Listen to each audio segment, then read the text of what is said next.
وآلہ الطیبین الطاہرین المعصومین سیما بقیت اللہ فی الارضین روحی و ارواح العالمین لتراب مقدمہ الفدا ونعان الدائم علی اعدائہم اجمعین۔ شکر پروردگار عالم کا کہ ہمیں ایک مرتبہ پھر مجلس حسین ابن علی میں شریک ہونے کی توفیق نصیب ہوئی۔ بار الہات اس سے دعا کرتے ہیں کہ اپنے ہمارے قلوب کو اور ہماری اس مجلس کو نور محبت و مودت و معرفت و اطاعت اہل بیت سے منور فرما دے۔ بار الہ اپنے خلیفہ کی اور ہمارے امام کے نور کی ایک خاص کرن ہمارے شامل حال فرما۔ تعجیل فرج کے لیے ایک مرتبہ بلند آواز سے درود بھیج دیجیے گا محمد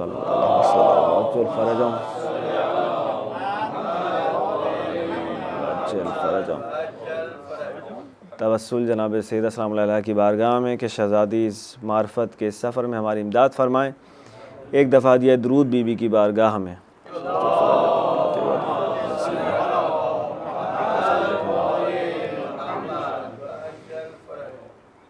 عزیزان گرامی، آج 5ویں محرم اور ہماری سلسلہ گفتگو کی چھٹی نشست ہے۔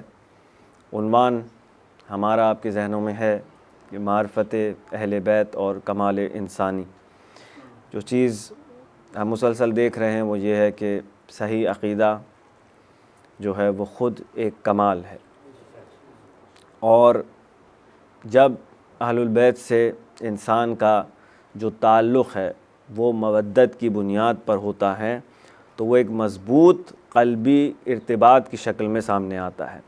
یعنی یہ فقط ایسا تعلق نہیں ہے انسان کا اہل بیت کے ساتھ کہ انسان تاریخ کے اوراق کھنگالے اور ایسی شخصیتوں سے جو گزر گئی ہیں ان سے محبت کرنے کی کوشش کرے، بلکہ کیونکہ یہ ہستیاں جو ہیں ان کی حقیقت نورانی ہے۔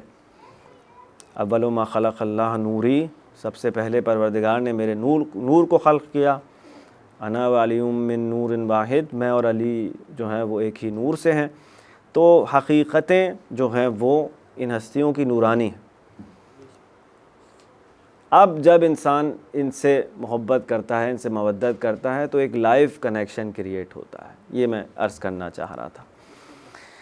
اب پروردگار نے جو نوٹ کرنے والی بات ہے وہ یہ ہے کہ باوجود اس کے کہ ان کی اطاعت ہم پہ واجب کی، اطیعوا اللہ و اطیعوا الرسول و اولی الامر، بالکل، تو باوجود اس کے کہ ان کی اطاعت ہم پہ واجب کی اور انہیں کہنا چاہیے رسول کے لیے صریحاً کہا کہ تمہاری جانوں پر، تمہارے نفسوں پر تم سے زیادہ حق رکھنے والا میرا رسول ہے۔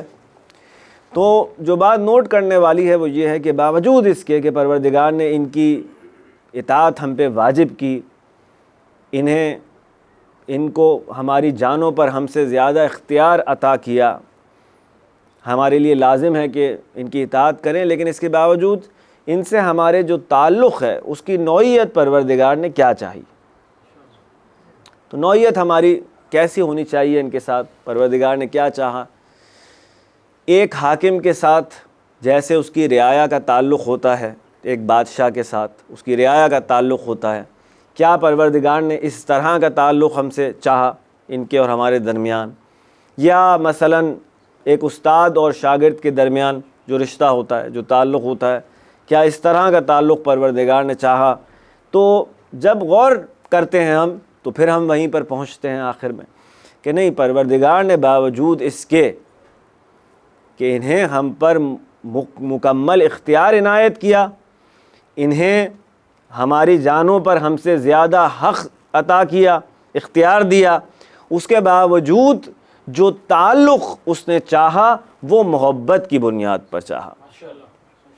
اور یہی جو محور ہے گفتگو کا مسلسل وہی ہے آئے مودت، قل لا اسألکم علیہ اجرا الا المودۃ فی القربی، میں نے نہیں مانگا تم سے اجر اپنی رسالت کا مگر یہ کہ میرے قرابت داروں سے مودت رکھو۔ تو درمیان میں مودت جو ہے وہ ہمیشہ تعلق کا محور رہے گی۔ اور اب خود وہ خدا باوجود اس کے کہ خالق کائنات ہے جس نے سب کچھ خلق کیا، لیکن اس نے بھی اپنی مخلوق سے اپنا تعلق جو ہے وہ محبت کی بنیاد پر رکھا ہوا ہے۔ اور جب ہم کہہ رہے ہیں کہ اس کا خلیفہ اس کے کمالات کا مظہر ہے، اس کی صفات کا مظہر ہے، تو اس کا خلیفہ اس کی محبت کا بھی مظہر ہے۔ جو خالق کو اپنے مخلوق سے محبت ہے وہ ظاہر کہاں سے ہوگی؟ پتہ کیسے چلے گا؟ معلوم کیسے ہوگا مخلوق کو کہ خالق انسان سے کیسی محبت کرتا ہے؟ تو وہ جو ہے وہ ظہور پذیر ہوگی اس کے خلیفہ سے۔ بات پہنچ رہی ہے عزیزان گرامی؟ تو ادھر سے تو مودت ہے ہی، ادھر سے محبت ہے ہی۔ تقاضا ہم سے اور آپ سے کر کے کلیریفائی کیا کہ آپ بھی لوٹائیے اس کو۔ ایسا نہیں کہ آپ انیشیٹ کر رہے ہیں، انیشیٹ ہو چکی وہاں سے، پہل اس نے کر دی ہے، اب محبت کا جواب ہمیں محبت سے دینا ہے۔ سمجھ رہے عزیزان گرامی؟ تو اب اس طرح ایک جو ہے وہ ارتباط برقرار ہوگا۔ اور پھر جب اس نے کہہ دیا کہ وَلَقَدْ خَلَقْنَا الْإِنسَانَ فِي أَحْسَنِ تَقْوِيمٍ، میں نے انسان کو بہترین فارم پہ خلق کیا، بہترین فارم پہ خلق کیا۔ تو بہترین خلقت کا جو یہ انسان ہے، اگر اس سے کسی کی پیروی کروانی ہے تو خالق کو ہی بہتر معلوم ہے کہ کیسی پیروی ہونی چاہیے۔ ایسا ہی ہے نا عزیزان گرامی؟ تھکن کے آثار ہیں، کیونکہ میں سمجھ رہا ہوں کہ 5-6 دن کے بعد مسلسل عزاداری کر کے اللہم صلی علی محمد عجل فرجہم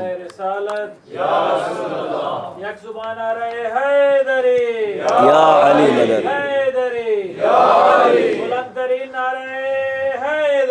یا علی مدد، ماشاءاللہ۔ اللہم صلی علی محمد و آل محمد عجل فرجہم۔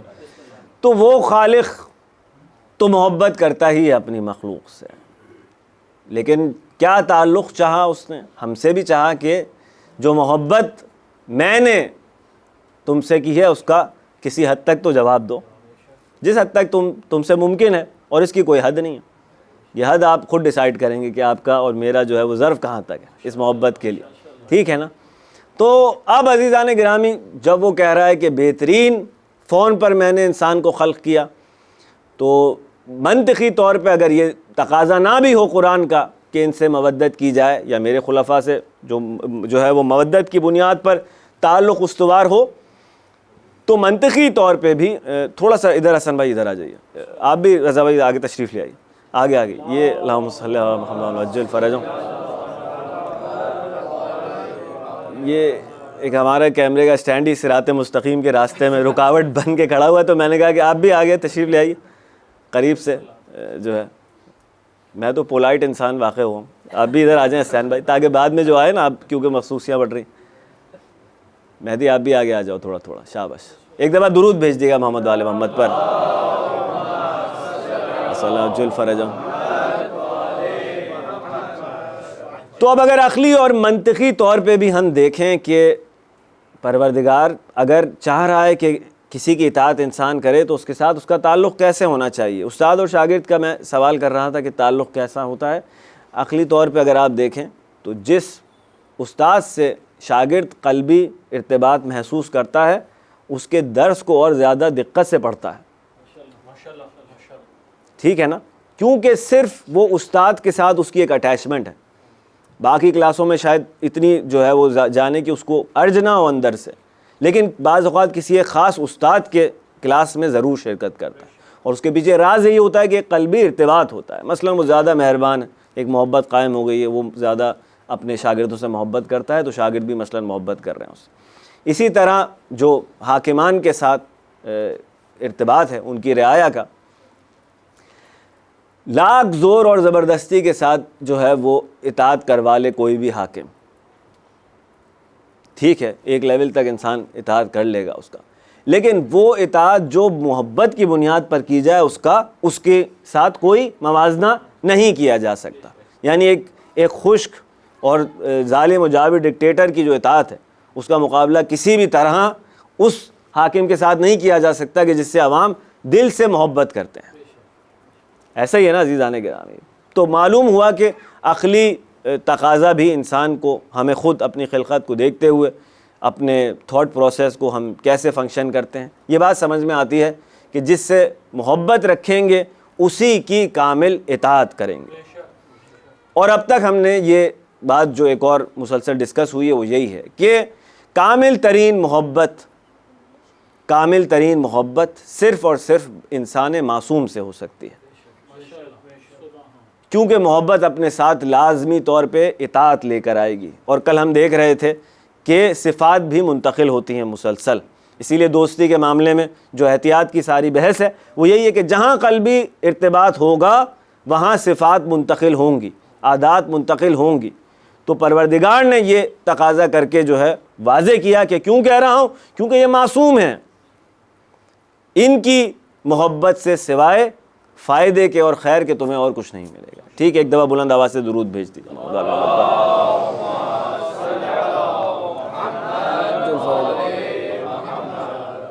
بس اس محبت کی جو بنیاد ہے، کنیکشن پوائنٹس کی ہم بات کر رہے تھے کہ جتنے زیادہ کمالات، کیونکہ عشق کمال کی بنیاد پر ہے، محبت کمال کی بنیاد پر ہے، تو ایک مستحکم محبت اور مودت کے تعلق کا تقاضا ہے کہ زیادہ سے زیادہ کمالات اور سے جو ہے وہ آشنائی ہو، زیادہ سے زیادہ کمالات سے معرفت ہو. تو ایک لٹمس ٹیسٹ اگر کرنا ہو کہ کتنا اسٹرانگ ہے کنیکشن، تو ایک مرتبہ دیکھے انسان کہ کتنے کمالات سے جو ہے وہ آشنائی حاصل ہوئی ہے ہمیں اور ہماری اولاد کو. تو ہر کمال ایک کنیکشن پوائنٹ ہے، کل میں یہ عرض کر رہا تھا. ٹھیک ہے، علم ہے، حلم ہے، شجاعت ہے، عبادت ہے، تقویٰ ہے، پرہیزگاری ہے، صبر ہے، یہ ساری چیزیں کیا ہیں؟ کمالات ہیں. اور زیارت جامعہ 400 سے زائد کمالات کی طرف اشارہ کر رہی. تو جتنے زیادہ کنیکشن پوائنٹس ہمارے ہوں گے اور ہمارے بچوں کے، اتنا زیادہ اہل بیت کے ساتھ کنیکشن مضبوط سے مضبوط تر ہوگا. یہ کل کے مباحث کا خلاصہ تھا. آج بحث کو انشاءاللہ جو ہے وہ آگے لے کے چلیں گے. ایک مرتبہ بلند آواز سے درود بھیج دیے گا محمد وآل محمد پر.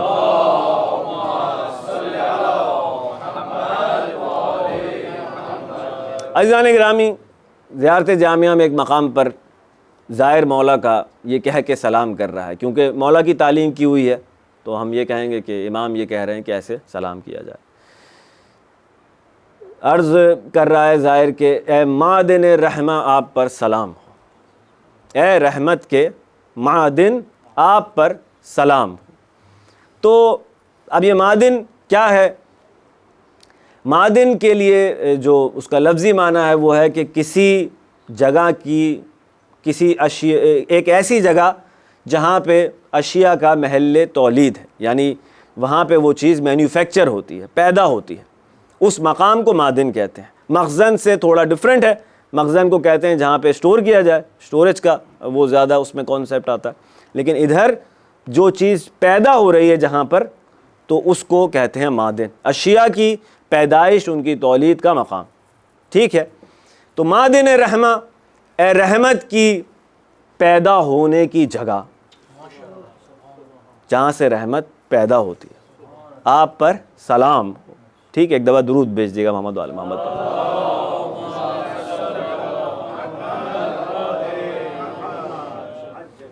اب پروردگار کہہ رہا ہے، اپنا تعارف کیسے کروا رہا ہے؟ ہر کمال اہل بیت کا جو ہے اس کو اپنے خالق میں ہمیں تلاش کرنا چاہیے، کیونکہ وہ نہیں ہے مگر اس کے مظہر. ٹھیک ہے نا، یہ انالوجی ہماری مسلسل ساتھ ساتھ چلتی رہے تو بہت آسانی ہو جائے گی. اب اگر ہم کہہ رہے ہیں کہ یہ رحمت کی سورس ہیں، رحمت کے پیدا ہونے کی جگہ ہے، تو خالق کے بارے میں جو ہے وہ رحمت کے حوالے سے ہمیں کیا معلوم ہے؟ تو پروردگار کہہ رہا ہے ایک مقام پہ قرآن کریم میں وَرَبُّكَ الْغَفُورُ ذُو الرَّحْمَةِ، تمہارا پروردگار کیا ہے؟ اب یہ رحمت کے معنی بھی اس طرح سے معلوم ہو رہے ہیں کہ وہ غفور ہے، معاف کرنے والا ہے، اور کیا ہے؟ ذو الرحمہ، صاحب رحمت ہے. صاحب رحمت، رحمت کے معمولاً جو معنی ہیں وہ بخشش، مہربانی، معاف کر دینا، عطا کر دینا، انہی معنوں میں عام طور سے یہ رحمت ہے. ٹھیک ہے، اس کے مقابلے میں کیا ہے؟ غضب ہے، مثلا خشم ہے، غصہ ہے، یہ ساری چیزیں تقریباً رحمت کے معنی یہی ہیں. پولائٹنس، صحیح، بلیسنگز، تو یہ بلیسنگ کے معنی میں بھی ہے. اب کہہ رہا ہے کہ تمہارا پروردگار غفور ہے، صاحب رحمت ہے. پھر ایک مقام پہ کہہ رہا ہے کہ یدخل من یشاء فی رحمتہ، داخل کر دیتا ہے جس کو چاہے اپنی رحمت میں، جسے چاہے اپنی رحمت میں داخل کر دیتا ہے. تو جب بھی، اب اس کلیے کو ہمیں سمجھنا چاہیے، اس اجمالی قانون کو، کہ جب بھی پروردگار کہتا ہے نا کہ جس کو چاہتا ہے، جسے چاہتا ہے مثلا ہدایت کر دیتا ہے، جسے چاہتا ہے ابھی کہہ رہا ہے رحمت میں داخل کر دیتا ہے۔ تو اس سے یہ ابہام پیدا ہوتا ہے کہ ایک طرح کا کوئی حفاظت قسم کا پروردگار کا نظام ہے، جس میں کسی دلیل کے بغیر وہ جب جس کو جو چاہے دے دیں اور جب جس کو جو چاہے محروم کر دے۔ جس طرح بعض دوستان بیچارے یہی سمجھ رہے ہوتے ہیں کہ جبر کی طرف چلا جاتا ہے معاملہ۔ جبر کیا، اگر وہ چاہتا تو ہدایت کر دیتا، خود کہہ رہا ہے قرآن میں جس کی چاہتا ہوں میں ہدایت کر دیتا ہوں، لیکن وہ یہ بھی تو کہہ رہا ہے کہ خدا ظالمین کی ہدایت نہیں کرتا۔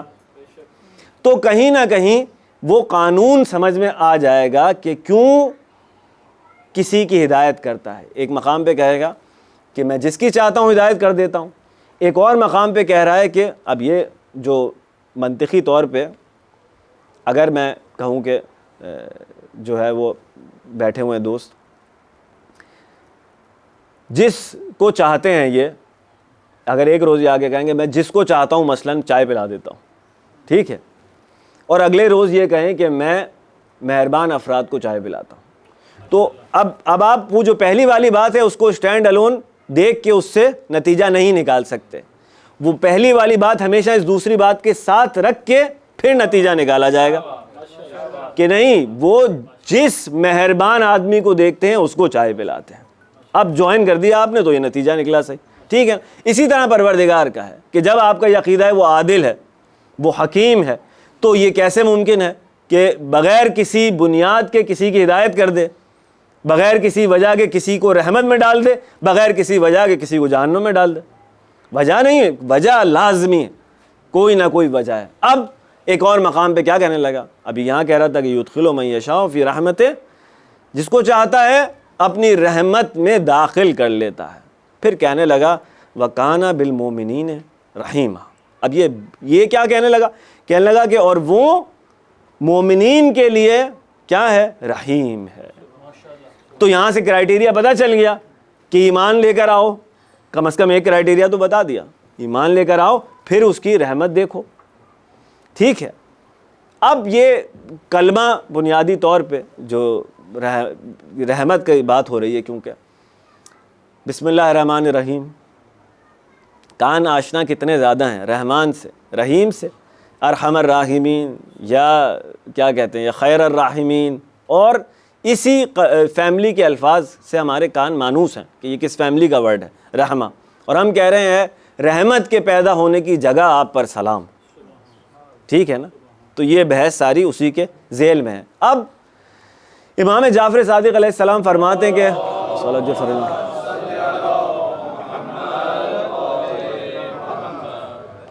مولا فرما رہے ہیں کہ دیکھو رحمت کی دو قسمیں ہیں، یہ ہمارے سمجھنے کے لیے بہت ضروری ہے۔ رحمت کی دو قسمیں ہیں، اور یہ اسی بسم اللہ کے کلمے سے دونوں اقسام جو ہیں وہ واضح ہو جاتی ہیں۔ پہلا کیا لفظ استعمال کیا ہم نے، رحمان، دوسرا رحیم۔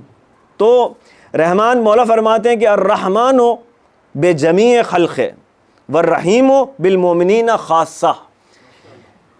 رحمان رحمت کی وہ رحمت کرنے والا ہے، اس رحمت کی طرف اشارہ ہے رحمان پروردگار کی کہ جو سب چیزوں پر جو ہے وہ محیط ہے، ٹھیک ہے، دوست ہو یا دشمن ہو، ماننے والا ہو یا انکار کرنے والا ہو۔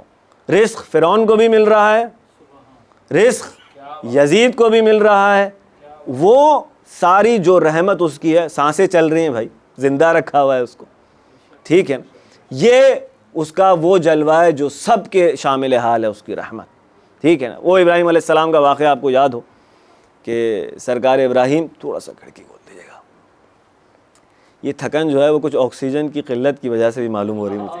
ایک دفعہ درود بھیجیے گا محمد وآل محمد صلی علی محمد وآل محمد جل فرج۔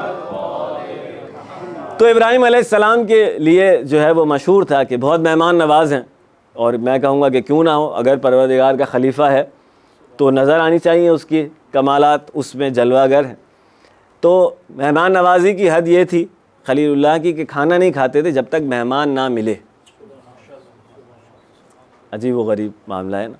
تو ایک روز اسی طرح ڈھونڈ رہے تھے، کوئی مل نہیں رہا تھا، ایک بوڑھا نظر آیا، آپ اس کے نزدیک گئے، خوش ہو گئے امیدوار کہ اس کو دعوت کریں گے، کچھ سوال جواب کیا آقا نے تو پتہ چلا کہ وہ کافر ہے، صاحب ایمان نہیں ہے، اب تک ابراہیم کے دین پر جو ہے وہ ایمان نہیں لایا ابراہیم کے خدا پہ. تو ابراہیم مایوس ہو گئے، ڈس اپوائنٹ ہوئے اور کہنے لگے دعوت تو دینا چاہتا تھا تمہیں، لیکن کیونکہ اب تم صاحب ایمان نہیں ہو تو تمہیں کیا دعوت دی جائے.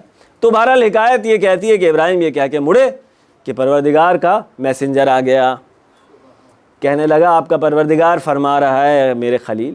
دیکھیں گے ابراہیم علیہ السلام کو بھی کہ جب وہ جن کے زیر تربیت تھے، اڈاپٹڈ تھے یا چچا ان کو کہا گیا یا جو بھی آزر ان کا نام تاریخ میں غالباً نقل ہوا ہے، تو جب ان سے جدا ہو رہے تھے تو ایک عجیب جملہ انہوں نے کہا کہ وہ تو نہیں مان رہا تھا ظاہر ہے، باوجود اس کے کہ پالا اس نے سب کچھ کیا، ابراہیم علیہ السلام کے خدا پر ایمان نہیں لا رہا تھا.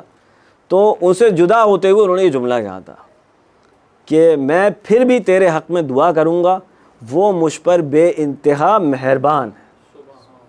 تو وہاں پر وہ خاص الخاص رحیمیت. اب میں کہہ رہا تھا کہ محمد وآل محمد اور اس کے تمام خلفاء جو ہیں وہ رحمانیت کے بھی مظہر ہونے چاہیے اور رحیمیت کے بھی مظہر ہونے چاہیے. ٹھیک، تو رحمانیت کو اگر دیکھیں ہم تو خود سرکار دو عالم صلی اللہ علیہ وآلہ وسلم کیونکہ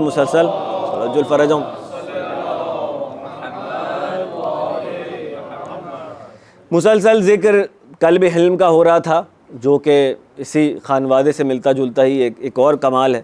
لیکن بہرحال اب آپ کو پروردگار تعارف ہی آپ کا کیا کہہ کے کروا رہا ہے، وما ارسلناک الا رحمۃ للعالمین. وہاں پہ کیا کہہ رہا ہے، ہم نے آپ کو عالمین کے لیے رحمت بنا کر بھیجا. یہ وہی سورس ہے جو ہم کہہ رہے ہیں اہل بیت کے لیے بھی کہ مادین الرحمہ آپ ہیں، رحمت کی سورس آپ ہیں. وہی پروردگار قرآن کی دلیل کے ساتھ اسی طرح اپنے رسول کو جو ہے متعارف کروا رہا ہے. اب اس دنیا عرب میں ہم نے دیکھا کہ کیا کیا تکالیف سرکار کو نہیں پہنچائی گئیں، اس تبلیغ کے راستے میں کیا کیا مکہ میں جو ہے وہ ستم نہیں ڈھائے گئے. ساری تکالیف برداشت کرنے کے بعد سرکار کو ہجرت کرنی پڑی. جب سرکار ابو طالب اور جناب خدیجہ سلام اللہ علیہ چلے گئے دنیا سے تو اب کہا بھائی ہجرت کیجئے، اب مکہ آپ کے رہنے کے لیے سازگار نہیں ہے. اور یہ کمال ہے ابو طالب علیہ السلام کی ذات کا کہ اگر وہ نہ ہو تو اس کے خلیفہ کو پروردگار کہتا ہے اب یہاں سے ہجرت کر جائیے. کہ وہ ایک صاحبان کتنا مضبوط صاحبان تھا. دیکھ رہے ہیں آپ عزیزان گرامی. بہرحال اب آپ مدینے میں آ گئے، جنگیں ہو گئیں، حکومت بن گئی، ٹھیک ہے، آپ کو طاقت مل گئی. پھر کیا ہوا، فتح مکہ ہو گئی 8 ہجری میں. جب مکہ آپ نے فتح کیا تو اب یہ مکہ ان افراد سے بھرا ہوا ہے جو آپ کے دشمن تھے، جانی دشمن تھے. وہ جو شب ہجرت پلان کر کے آئے تھے سرکار کو قتل کرنے کے لیے، وہ پلان کیا تھا؟ ایک ایک قبیلے کا ایک ایک فرد شامل ہونا چاہیے. کوئی قبیلہ ایسا نہ ہو مکے کا، یہ شیطان کی جو ہے نا وہ اس وقت کا جو ہے وہ کہنا چاہیے کہ اس کی مکاری کی انتہا تھی شیطان کی. کہ اس نے کیا تدبیر دی اس جلسے میں آ کے، کہتے ہیں کہ ایک بوڑھا داخل ہوا شیطان کے روپ میں، اس نے آ کے کہا کہ ایسا کرو کہ اب عرب کا دستور کیا ہے کہ خون بہا جو ہے وہ جب خون کسی کا بہتا ہے تو وہ اس کا انتقام لیتا ہے، قبائلی نظام کے اندر انتقام ہوتا ہے اور پھر وہ قبیلوں میں جنگ ہوتی ہے آپس میں. تو انہوں نے کہا کہ یہ بنی ہاشم سے ہے نا ان کا تعلق، سرکار دو عالم کا تعلق بنی ہاشم سے. ایسا کرو ایک ایک قبیلہ، جتنے قبیلے مکے میں آباد ہیں سب کو لے آؤ، ایک ایک نمائندہ سب کا لے لو، کس کس سے قصاص لیں گے؟ بنی ہاشم. پلان تو بڑا مضبوط تھا نا. ٹھیک ہے، اب وہ پلان تو اللہ نے کر دیا ناکام. اب آپ کہہ رہے ہیں کہ سب کے سب میرے قتل کی سازش میں شریک تھے. صحیح ہے نا، سب کے سب اٹیمپٹ ٹو مرڈر میں شریک ہیں، سب کے سب جانی دشمن تھے رسول اللہ کے. لیکن جیسے ہی آپ نے مکہ فتح کیا کیا کہا؟ جاؤ تم سب آزاد ہو. دیکھ رہے ہیں آپ کہ یہ ہے رحمانیت. اور اب رحیمیت بھی ہے. رحیمیت کیا ہے بھائی؟ کہ خاص الخاص ان کے لیے جو ایمان رکھنے والے ہیں، جو نیک عمل کرنے والے. ایک دفعہ درود بھیجیں محمد آل محمد پر.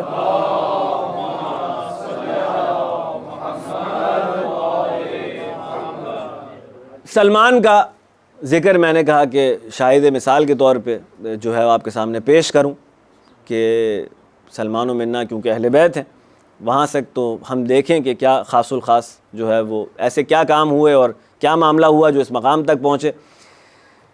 ایران میں اس زمانے کا جو فارس تھا وہاں سے ان کا تعلق تھا اوریجنلی، اور وہاں سے اٹھ کے جو ایک صفت ہے ان کی جو سب سے زیادہ کہنا چاہیے غالب ہے ان کی پرسنالٹی پر، ان کے کردار پہ، ہر چیز پہ، وہ یہ ہے کہ حق کی جستجو، یہ حق کے لیے تجسس، یہ حق کی پیاس کہ حق آخر ہے کہاں۔ وہاں ایران سے اٹھے، اس زمانے میں ظاہر ہے کرسچینٹی کا ہب جو تھا وہ شام بھی تھا، روم تھا، تو وہاں پہ سیریا میں کافی مشہور تھا کہ یا تو ٹرینڈ بھی رہا ہوگا ان کا، ایران سے ٹریڈ روٹس بھی ہوں گے ساتھ میں۔ بہرحال مختلف وجوہات کی بنا پر سیریا چلے گئے وہ، اور وہاں پہ مسیحیت کے علماء سے ارتباط برقرار کیا، ان کے زیر تعلیم آ گئے، لیکن پیاس جو تھی وہ بجھنے کا نام نہیں لے رہی تھی، سیٹسفائی نہیں ہوئے مسیحیت کی تعلیم سے۔ اور وہ جو ان کے استاد تھے، جو بھی تھے، اس نے بھی بھانپ لیا کہ یہ اس کو کسی اور چیز کی پیاس ہے، تو نشاندہی کی اس نے کہ نہیں، وہ ہے ایک آخری جو آئے گا، ہماری بھی کتابوں میں ہے، کہاں سے آئے گا؟ وہی ساری جو توریت اور انجیل میں روایتیں موجود تھیں، اس کی روشنی میں اس نے آئیڈینٹیفائی کر کے ان کو بتا دیا کہ یہ مکہ کی پہاڑیوں کے پاس کہیں ظاہر ہوگا۔ تو اس کی جستجو میں، وہ ایران سے پہلے شام آئے تھے، اس کی جستجو میں سرکار دو عالم کی آئے، وہاں سے اٹھ کے عربستان کی طرف۔ تو یہ جو سچائی ہے ان کی، یعنی لائف کا ایک ہی ایجنڈا ہے، وہ یہ ہے کہ حق کی جستجو اور خلیفت اللہ کی جستجو۔ تو ایسے انسان کو اگر پروردگار عنایت نہیں کرے گا تو کیا ہوگا؟ میرٹ تو پروف کر رہا ہے نا، وہ اپنا میرٹ تو پروف کر رہا ہے۔ تو عزیزان گرامی، وہ پہنچے عربستان، اور عرب کے جو قوانین تھے اس کی روشنی میں کسی طرح کسی نے اجنبی دیکھ کے فائدہ اٹھا کے ان کو اسیر کر لیا، کسی قبیلے نے اسیر کر لیا، غلام بنا لیے گئے، فروخت کر دیا، کسی کے غلام بن گئے۔ اب معاملہ یہ ہے کہ غلام تو آپ بن گئے، اور اس زمانے کا جو بھی لیگل سسٹم تھا اس کی روشنی میں آپ غلامی کر رہے ہیں، زندگی اپنی گزار رہے ہیں، لیکن وہ ساری تعلیمات تو ہیں نا پیچھے۔ اب اپنے استاد سے 3 نشانیاں لے کر آئے تھے ساتھ، آخری رسول کی 3 نشانیاں کیا تھیں؟ ایک یہ تھی کہ ہدیہ قبول کرے گا، وہ یہ بہت عجیب ہے، ہمارے ہاں بعض اوقات ہندوستانی میں تو ہم نے دیکھا ہے کہ وہ ہدیہ ریجیکٹ کر دیتے ہیں یہ سوچ کے کہ میں اس کے زیر بار آ جاؤں گا اگر یہ ہدیہ لے لیا اس سے، تو 1000 بہانے کر کے آگا مجھے ضرورت نہیں ہے اس چیز کی، مجھے نہیں چاہیے، آپ ہی رکھ لیں۔ بھائی نہیں، رسول اللہ کی سنت ہے، جب کوئی محبت سے چیز دیے تو آپ قبول کریں اس کو، ٹھیک ہے نا؟ یہ مروج کی غلط قسم ہے کہ آپ ریجیکٹ کر رہے ہیں۔ بہرحال تو ایک نشانی استاد نے ان کو یہ بتائی تھی کہ ہدیہ قبول کرے گا اور صدقہ ریجیکٹ کر دے گا، ٹھیک ہے؟ اور تیسری نشانی یہ ہے کہ اس کے دونوں بازوؤں کے بیچ میں مہر نبوت ہے۔ اب باوجود اس کے غلام ہے، بجائے اس کے کہ اپنی نجات کا سامان کرے انسان کہ بھائی کس طرح اس غلامی سے نجات، وہی جستجو ہے جو ہر چیز پہ حاوی ہے۔ جیسے ہی پتہ چلا کہ اللہ کے ایسے ایسے دعویٰ کیا ہے سرکار نے، ایک انسان ہے جو کلیم کرتا ہے کہ میں رسول ہوں، تو سرکار کی خدمت میں آئے اور کچھ کھجوریں لے کے، تو پہلی دفعہ مثلاً ہدیے کی نیت سے دیں سرکار کو، وہ انہوں نے لے لیں، تو کہنے لگے ایک نشانی تو ہو گئی، ہدیہ قبول کر لیا اس نے۔ پھر دوسری ٹرائی میں پھر دیا، آپ کی دفعہ نیت صدقے کی تھی، نیت صدقے کی تھی، سرکار نے اپنے اصحاب میں تقسیم کر دی، کہنے لگے دوسری نشانی بھی ہو گئی۔ اب تیسری نشانی کیسے دیکھیں؟ مہر نبوت دونوں بازوؤں کے درمیان۔ لیکن جو میں کہہ رہا ہوں کہ اب اتنا میرٹ اگر پروف کرے انسان اور اتنے اسٹیپس تک آئے تو ہاتھ پکڑ کے کھینچا بھی تو جاتا ہے نا پھر، کہ محنت کر رہا ہے بھائی، وہ غلام ہے اب لیکن نبی کو ڈھونڈ رہا ہے، ٹھیک ہے؟ تو ایک تشیع جنازے میں کسی کے اس کو پتہ لگا کہ سرکار اس جنازے کو لیڈ کر رہے ہیں، تو اس تشیع جنازے کے جلوس میں شامل ہو گئے اور پیچھے پیچھے چل رہے سرکار کے موقع کی تلاش میں۔ تو روایت کہتی ہے کہ اللہ کے رسول نے اس ادا سے کپڑا ہٹایا کہ سلمان دیکھ لے۔ اللہ اکبر۔ بھائی یہ پیاس دو طرفہ ہے، یہ پیاس دو طرفہ ہے، اور حقیقت یہ ہے کہ یہ سمندر پیاسے سے زیادہ اس کا طلبگار ہوتا ہے کہ آئے تو کوئی، آئے تو بس قدموں میں گرا دیا اپنے آپ کو۔ اب یہ سلمان رسول کے ساتھ ساتھ ہیں، سرکار نے خریدا، آزاد کیا، بہرحال سارا معاملہ ہو گیا۔ اب جو سنک ہے کہاں تک پہنچا ہے یہ اطاعت میں؟ مدینے میں یعنی گورنمنٹ بننے کے بعد کسی موڑ پر جو ہیں وہ ملحق ہوئے ہیں، تو 1 ہجری 2 ہجری ہوگی، 3 ہجری ہوگا شاید، 5 ہجری میں جنگ خندق ہے۔ 5 ہجری میں اتنے مختصر سے پیریڈ میں اس کا مقام کیا ہے اس ہستی کا، اتنے مختصر سا پیریڈ۔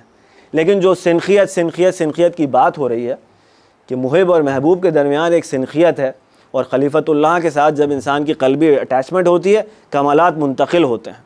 اور ہم دیکھ رہے تھے کہ ادھر سے اگر وسواس ہیں شیطان کی طرف سے تو ادھر سے الہام ہے، یہ سنخیت کے ساتھ ہے، وہ کاملاً ارتباط رکھتا ہے دستگاہ خدا سے، دستگاہ غیب سے۔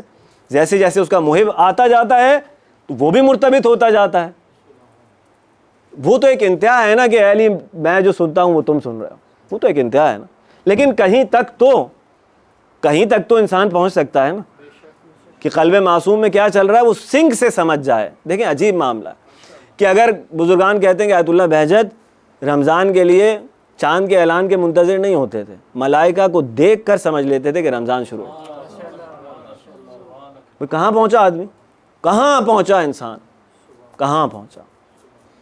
دیکھیں عزیزان کرام، تو اسی طرح بعید نہیں ہے کہ جو عرفاء ہیں واقعاً انہیں محرم کے چاند کے اعلان کی ضرورت نہیں۔ قلب امام سے سنک ایسا ہے کہ اگر قلب امام متحول ہو جائے گا، قلب امام میں اگر مولا مظلوم کا غم شروع ہوگا وہاں سے وہ سمجھ جائے گا محرم شروع ہو گیا۔ عجیب معاملہ ہے۔ تو سنک ہے، ایک سنخیت کی بات کر رہے تھے مسلسل۔ اب میں کہہ رہا تھا کہ 5 ہجری میں آ گئی جنگ خندق، اور خندق میں وہ ابو سفیان، بدر ہو گئی، احد ہو گیا۔ اب اس کا پلان تھا کہ یہ چھوٹی چھوٹی جنگوں سے بات نہیں بنے گی، ٹھیک ہے۔ جنگ احزاب کیوں کہتے ہیں اس کو؟ حزب کی جمع ہے جنگ احزاب۔ میکسیمم لابینگ کی جائے، جتنے قبائل ممکن ہوں وہ لے کر آئیں۔ کتنے ہوں گے یہ مسلمان جو مدینے میں رہ رہے ہیں، کتنے ہوں گے تعداد؟ تو بہرحال خلاصہ یہ کہ 10,000 کے قریب اس کا لشکر تھا۔ میکسیمم پریشر کیمپین اس وقت کی وہی تھی، سب لے کر آ گیا وہ، اور اتنی بڑی تعداد کے ظاہری طور پر مسلمان مقابلہ نہیں کر سکتے تھے۔ مدینے کے میکسیمم اگر ہمیں یاد صحیح ہو تو 1000 کی تعداد ہے ان کی، 1000 1100 ایسی کوئی تعداد، وہ بھی بہت زور لگا کے۔ اس میں عبداللہ ابن ابی جیسے منافقوں کا دستہ بھی شامل ہے۔ تو وہ 10,000 ظاہری طور پہ بہترین اسلحہ ان کا اس زمانے کا ان کے پاس، اس میں ہر طرح کے لوگ ہیں بیچارے، سمجھ رہے ہیں، ہر طرح کا طبقہ ہے، مقابلہ نہیں ہو سکتا تھا۔ اور وہ پورے ارادے سے آیا تھا کہ جو ہے وہ آج کام تمام کر کے جاؤں گا، مسلمانوں کا اسلام کو صفحہ ہستی سے مٹا کے جاؤں گا۔ یہ تھی جنگ احزاب۔ اور وہاں پہ سرکار مشورہ کر رہے ہیں سب سے، سلمان نے یہ مشورہ دیا خندق کھودنے کا کہ ہماری فارس کی ٹیکنیکس میں سے ایک یہ ہے کہ خندق کھودی جائے۔ خندق کھود گئی۔ آ گیا ابو سفیان، آیا تو تیار نہیں تھا، وہ عربوں کو معلوم ہی نہیں تھا خندق کیا ہوتی ہے، کوئی اسٹریٹجی ان کے پاس نہیں تھی۔ اللہ نے اسٹریٹجی، اب اللہ تو میں کہہ رہا ہوں، اس نے دیکھا کہ سرکار نے یہ تو محمد نے کوئی نئی چیز جو ہے وہ صلی اللہ علیہ وآلہ وسلم کوئی نئی چیز کر کے بیٹھے ہوئے ہیں، صلی اللہ علیہ وسلم۔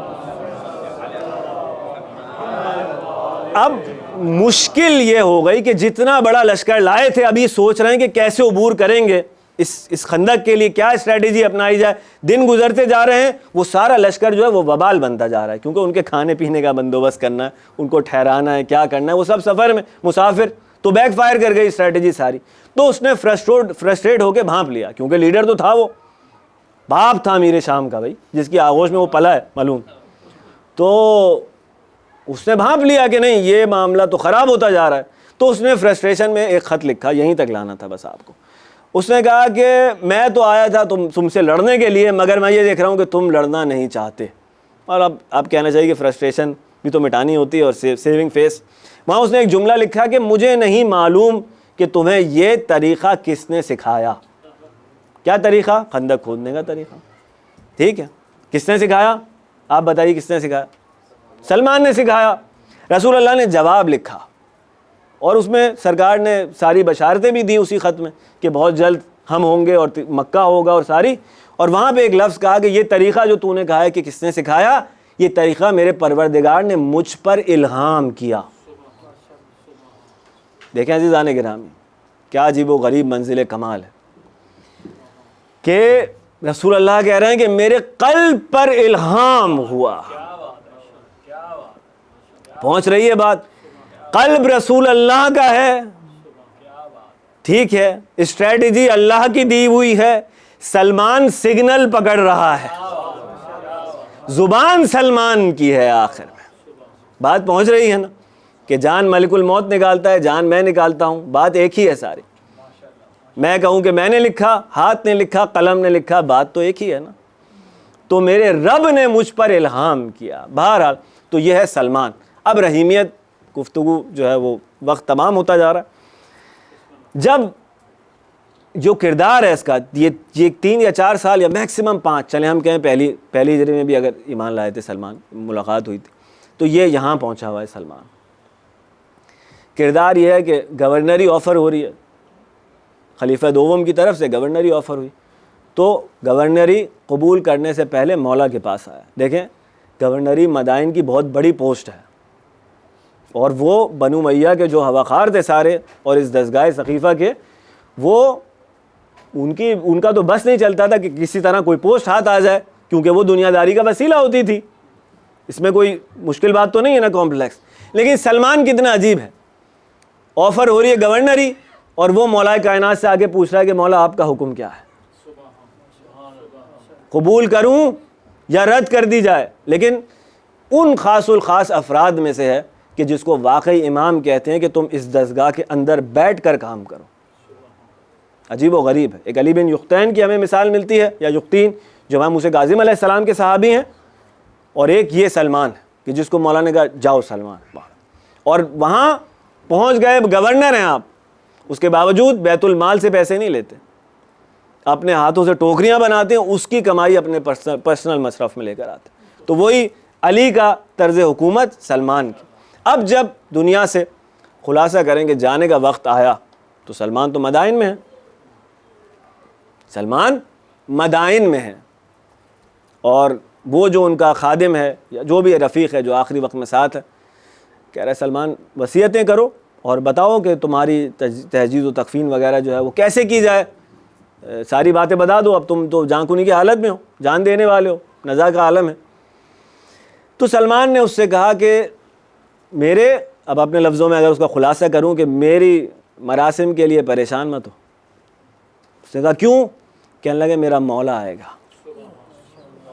تو لوگوں نے کہا، اس نے کہا کہ مولا آئے گا؟ اب سب کو معلوم ہے سلمان کا مولا کون ہے. انہوں نے کہا وہ تو مدینے میں ہے. اس نے کہا آئے گا. اب وہ تعجب کر رہا ہے کہ بھائی کیسے آئے گا، تو مدینے میں. اور یہ گفتگو ہو رہی تھی کہ سیڑھیوں پر کسی کے چڑھنے کی آواز سنائی دی. اس نے دیکھا کہ مولا کائنات جو ہیں وہ سلمان کا حال پوچھتے ہوئے اندر داخل ہوئے.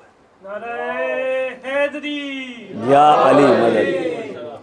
تو عزیزان گرامی، یہ ہے رحیمیت، خاص الخاص کرم ان افراد کے لیے جو مولا کے نزدیکی ہیں. بہرحال وقت ختم ہوا. پروردگار کہہ رہا ہے کہ میری رحمت وہ ہے کہ جس نے ہر چیز کو گھیرا ہوا ہے، ہر چیز پر چھائی ہوئی ہے. آقا قاضی میں کہہ رہا تھا کہ اب یہ رحمانیت جو ہے اس میں سب شامل حال ہیں. آقا قاضی نے ایک مکاشفہ اپنا جو بیان کیا، اس میں انہوں نے کہا کہ یہ جو پروردگار، اچھا جملہ اب زیارت اربعین کا ہے، پروردگار نے اپنی رحمت قرآن کریم میں اس طرح سے بیان کی کہ میری رحمت جو ہے وہ رحمتی وسعت کل شیء، یعنی میری رحمت جو ہے وہ ہر شے کو گھیرے ہوئے، ہر شے پہ حاوی ہے.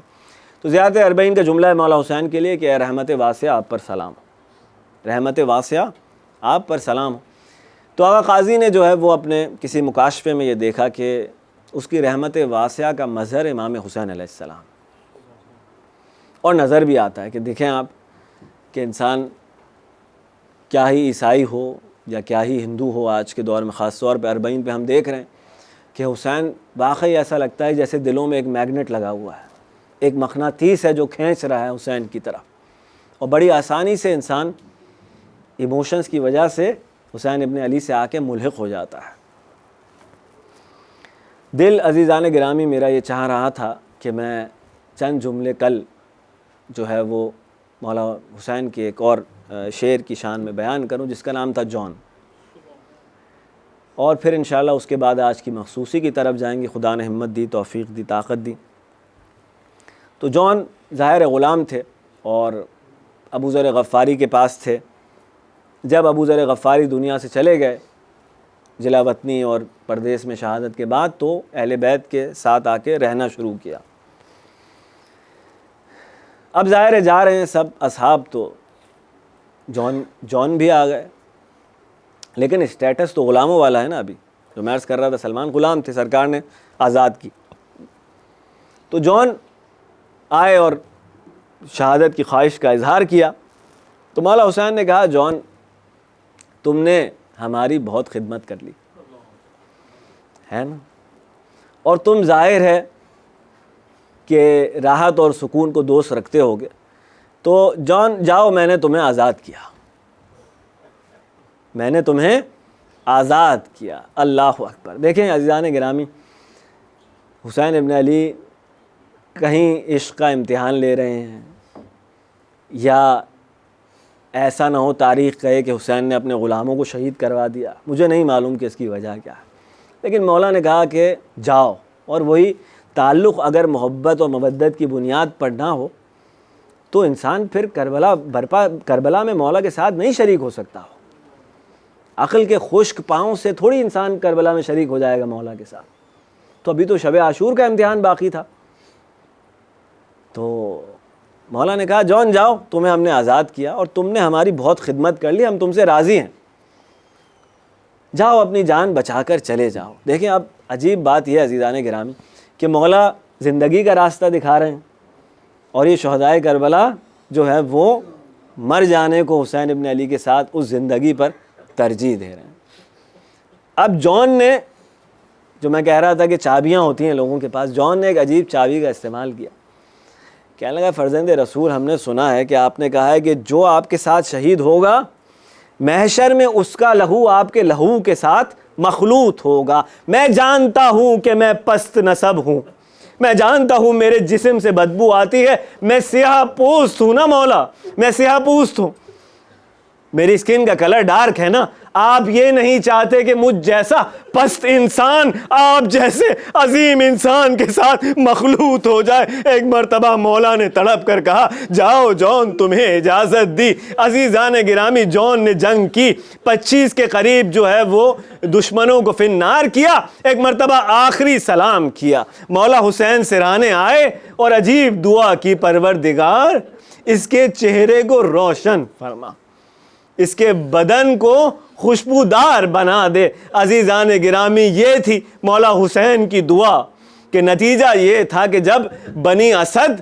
لاشیں دفنا رہے تھے تو ایک لاشے پر پہنچ کر کہا مولا سجاد ارے یہ کس کا لاشا ہے, کیونکہ سر تو بریدہ تھے, سر بدن سے جدا تھے, یہ کس کا لاشا ہے جس سے مشک و عنبر کی خوشبو آ رہی ہے. کہنے لگے یہ جون تھا, میرے بابا نے دعا کی تھی. پس عزیزان گرامی یہ ہے عشق حسین, یہ ہے معجزہ عشق کہ جس سے کربلا برپا ہوتی ہے. عاشور کا دن طلوع ہوا جب اہل بیت کے شہید اہل بیت کی طرف سے جب جانا شروع ہوئے ہیں شجاع جوان. تو ایک وقت تھا, علامہ طالب جوہری صاحب نے اس کی تحلیل اس طرح سے ترتیب بیان کی کہ مسلم کے بیٹے گئے, مولا عباس کے 3 بھائی ہیں عباس بن علی کے, وہ تینوں بھائی شہید ہوئے. جب وہ تینوں بھائی شہید ہو گئے تو عباس ابن علی اپنے چھوٹے بیٹے کو, اس کا نام محمد ابن عباس تاریخ میں نقل ہوا 9 یا 10 برس کا ہے یہ بچہ, اس کو لے کر مولا حسین کی خدمت میں آئے. ایک مرتبہ جملے علامہ صاحب کے کہ مولا حسین نے تڑپ کر مولا عباس سے کہا کہ عباس میری ضعیفی پر رحم کرو, میں کب تک دیکھتا رہوں کہ ام البنین کی کمائی اس دشت میں لٹتی جا رہی ہے. ارے تینوں بھائی تمہارے شہید ہو چکے. مولا کہہ رہے مولا عباس سے مولا میرا ہدیہ قبول کریں, میرے لال کو اجازت دے دیجئے. بہرحال اجازت ملی محمد ابن عباس کو اور کم سن تھے اس لیے قد چھوٹا تھا. عباس طویل القامت تھے.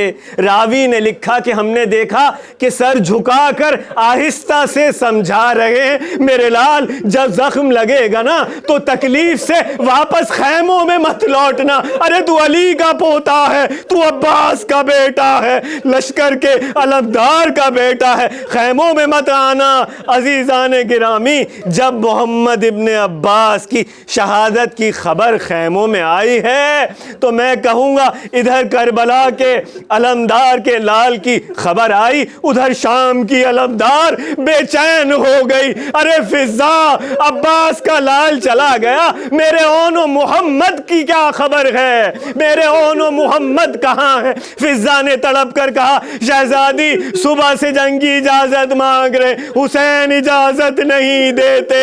کہا بلا کے لاؤ, میرے بھائی کو بلا کے لاؤ.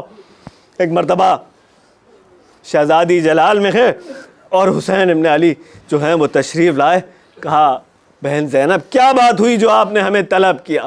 کہا بھیا کیا آج تک آپ سے زینب نے کوئی سوال کیا, اس پوری زندگی میں کوئی مطالبہ کیا؟ مولا حسین نے کہا نہیں بہن, نہیں, آپ نے ہم سے کوئی مطالبہ نہیں کیا. بس تڑپ کر کہا بھیا پھر آج مطالبہ کر رہی ہوں, ارے میرے دونوں بیٹوں کو جنگ کی اجازت دے دیجئے. پس عزیزان گرامی, حسین نے تیار کیا. دونوں بھائی یہ کہتے ہوئے بڑے کہ میرے بھائی میں میمنہ کی طرف جا رہا ہوں, تو میسرہ کی طرف جا. آج عمر سعد کے خیمے تلک پہنچنا ہے, رجس پڑھتے ہوئے جا رہے ہیں. ہم ہیں جعفر طیار کے پوتے جو جنت میں پرواز کیا کرتے ہیں. ادھر ظالموں میں سے عمر سعد نے پکار کے کہا ایک ایک کر کے مت لڑنا, ارے یہ جعفر طیار کے پوتے ہیں, گھیر کر حملہ کرو. تلواریں پڑھنا شروع ہوئی, ہر تلوار پر پکار کر کہتے تھے مامو جان ارے ہماری مدد کے لیے آئیے. ایک مرتبہ حسین پہنچے, دونوں سے کہا کہ تمہارے ماموں پر کتنا سخت ہے کہ تم مدد کے لیے پکارو اور ہم مدد نہ کر سکیں. پس عزیزان گرامی, دونوں لاشوں کو حسین ابن علی نے اٹھایا اور روایت یہ کہتی ہے کہ لاشوں کو اٹھا کر خیموں تلک اس طرح سے لے کر آئے ہیں کہ دونوں جو بچے ہیں ان کے پاؤں اس کربلا کی خاک پر خط کھینچتے ہوئے جا رہے تھے. دونوں کے لاشیں لا کے خیمہ گاہ میں رکھے گئے اور لاشوں کے ساتھ. عزیزان گرامی, یہ ہے عجیب و غریب منزل کمال.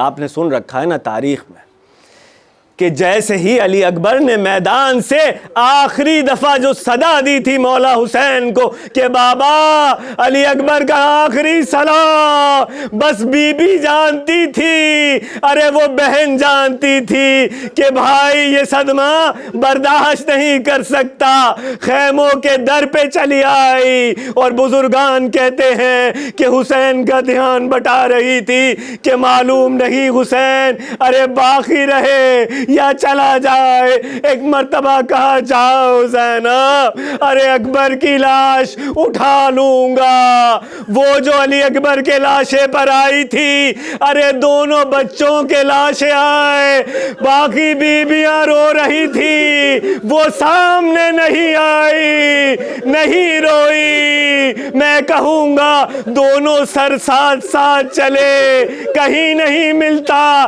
کہ زینب اپنے دونوں شہزادوں پر روئی ہو. کوفہ میں نہیں روئی, زندان شام میں نہیں روئی. عجیب منزل کمال ہے. جب حکم رہائی آیا نا عزیزان گرامی,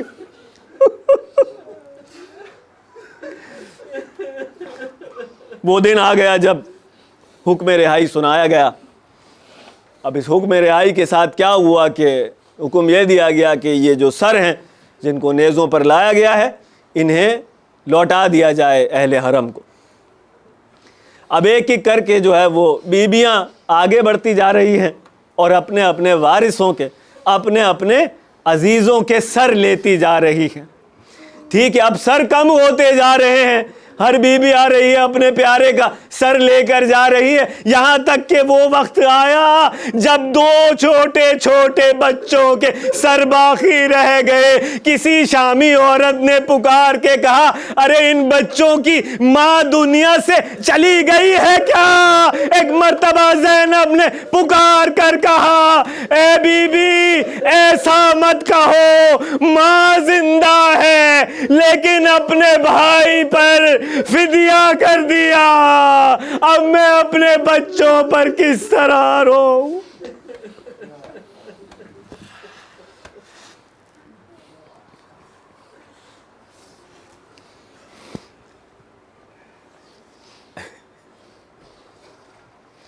وَيَسْأَلُ الَّذِينَ ظَلَمُوا أَيَّ مُنقَلِبٍ يَنقَلِبُونَ۔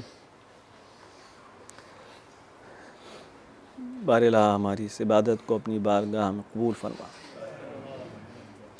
حاضرین محفل کی، بانیان محفل کی، بالخصوص جو بھائی اس فرش عزا کو بچھانے میں، اس کے انتظامات میں حصہ لے رہے ہیں، مولا کے عزاداروں کے لیے نیاز بنا رہے ہیں، بار الہ ان کی تمام شرعی حاجات کو پورا فرما۔ ہم میں سے جو مقروض ہیں ان کے قرضوں کو غیب سے ادا فرما دے، جو بیمار ہیں انہیں شفائے کلی، شفائے کاملہ عطا فرما۔ بار الہ جو والدین اپنے بچوں کے رشتوں کے لیے پریشان ہیں، ان کی اس مشکل کو غیب سے حل فرما دے۔ جو تنگ دست ہیں ان کی تنگ دستی کو وسعت و کشائش سے بدل دے۔ حضرت حجت کے ظہور میں تعجیل فرما، ہمیں حضرت کے اعوان و انصار غلاموں میں قرار دے۔ ماتم حسین۔ یا حسین یا حسین یا حسین یا حسین یا حسین یا حسین۔